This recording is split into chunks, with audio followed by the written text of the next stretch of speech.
Le principe de base, c'était d'avoir par exemple 2 vêtements qui seraient connectés et communicants. Et si je dessine ou si je fais un geste ou quelque chose sur l'un, ça se répercute sur l'autre. Ce projet il consiste à mélanger les expertises de nos ingénieurs, ergonomes, sociologues avec des expertises des étudiants de l'ENSAD qui sont autour du textile et du design textile. L'objectif, c'est de fabriquer des prototypes, si possible, de vêtements intelligents qui embarquent de la technologie. La créativité, ça s'organise parce que le cerveau humain, il a du mal à fonctionner à la fois en sélection des idées et en invention des idées les plus folles. On a commencé par 2 jours d'idéation. Là, l'idée, c'est de se lâcher, d'ouvrir vraiment le champ des possibles. On a aussi travaillé autour d'ateliers, donc un atelier autour des tendances sociologiques, autour du vêtement. Après, un autre atelier focalisé sur les technologies d'interaction. Et puis le 3e atelier, plutôt autour des textiles intelligents. L'objectif, c'était vraiment de s'imprégner de toutes ces connaissances pour ensuite nous libérer et aller chercher des idées les plus folles.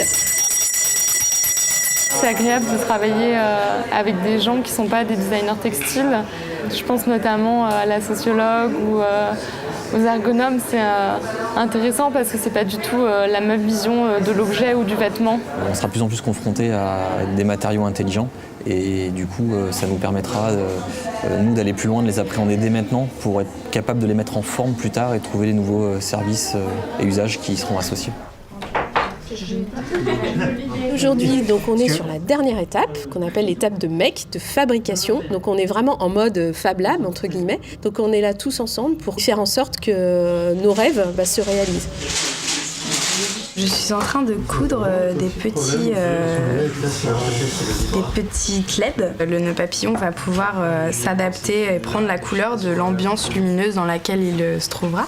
C'est la première fois que je mélange ma discipline avec la connectique. Mais c'est intéressant de lier des disciplines du code dans du textile. Je savais pas qu'il y avait des gens comme ça derrière Orange. C'était intéressant de rencontrer ces gens-là. On était très motivés parce que c'est vraiment des sujets que j'essaie d'insuffler justement dans les cours de 4e année, que ce soit en design textile ou en design vêtements. Donc c'était, je pense, un bon dialogue. Il y a vraiment le côté, je dirais, physique et matériel, découvrir les nouvelles technologies, pour des gens en textile par exemple, appréhender l'électronique. Et puis après, c'est aussi des questions de méthode de travail, de travailler de façon collective, d'être pas forcément le seul initiateur de l'idée, mais de la partager, de la faire rebondir. Et ça, c'est des choses qui se pratiquent moins à l'école que dans le milieu professionnel après.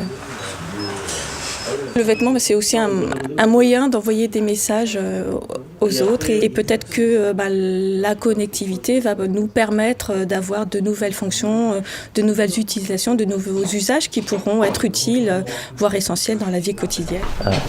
Tetris.